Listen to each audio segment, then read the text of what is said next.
1000, 800, 500 করে এরাই নাকি আপনাদের বন্ধু রাষ্ট্র। কথা বলতে কিনা? আমরা বলি তোমাদের দ্বারা রাতের আগারে দরকার কিসব রাস্তা দিয়ে তারা পালাইছে দেশ থেকে, তোমাদের বন্ধু রাষ্ট্র ভারত হতে পারে। আল্লাহর কসম, এদেশের 17 কোটি মুসলমানের এক সেকেন্ডের জন্য ভারত আমাদের বন্ধু হতে পারে না। কথা বলবো কোনদিন তারা আমাদের বন্ধু ছিল না, কিয়ামত পর্যন্ত কোনদিন বন্ধু হওয়ার সুযোগও। কারণ রাসূল বলেছেন সূরাতুল বাকারা, লা ইয়াত্তাখিযুল মুমিনুনাল কাফিরিনা আউলিয়া মিন দুনিল মুমিনিন। মনে রাখো, কোন বেঈমান কোনদিন কোন মুমিন মুসলমানের বন্ধু হইতে পারে না। কারণ তুমি তাকে বুকে নিবা ঠিক, কিন্তু সে তোমাকে শুধু পূজা পিঠে ছুরিকাঘাত করবে। তুমি 52 বছরে ট্রানজিট দিতে পারো, তুমি 52 বছরে লিজ দিতে পারো, তুমি তোমার রাষ্ট্রের সর্বত্র তাদের কর্মীকে চাকরি দিতে পারো, দেশের যুবকদেরকে বেকারত্বের ভুগা দিতে পারো, কিন্তু মনে রাখো সেই ভারত কোনদিন তোমার বন্ধু ছিল না, এখন নাই, কিয়ামত পর্যন্ত হবেও না। কথা বলেন ঠিক না? কারণ মেট্রো ফ্রান্সে যখন আমার রাসূলকে গালি দেয়, সারা পৃথিবী বেঈমান রাষ্ট্রগুলো যদি মেট্রোর বিরুদ্ধে মিছিল করেছে, কিন্তু এই কথায় নরেন্দ্র মোদী মেট্রোকে ঠিকই সাধুবাদ জানিয়েছে। এই ইসরায়েল আমার মুসলিম ভূখণ্ডকে তছনছ করতেছে, গাদার পর একের পর এক বোমা মেরে একেবারে মাটির সাথে নিঃশেষ করে দিয়েছে।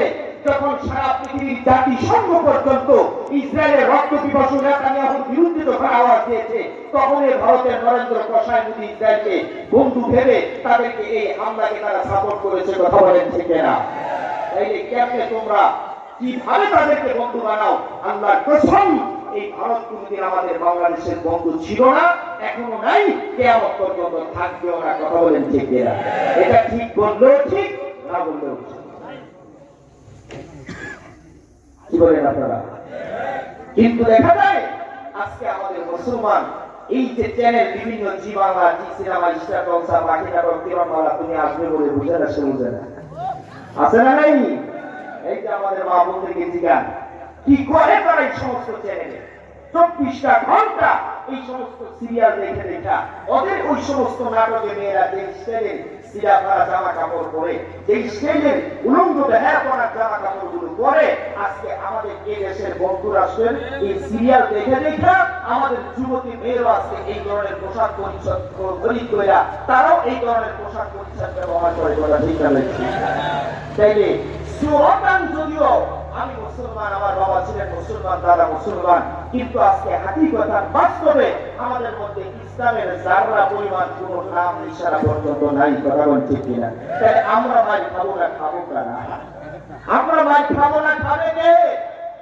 এই জন্য রাসূলের একখানা হাদিস পড়েছি, 1450 বছর আগে রাসূল বলে গেছেন, এমন একটা জমানা আসবে যেই জমানাতে মুসলমানদের শুধু নামটাই বাকি থাকবে, এর বাইরে আর কিছু বাকি থাকবে না। জোরে বলুন নাউযুবিল্লাহ।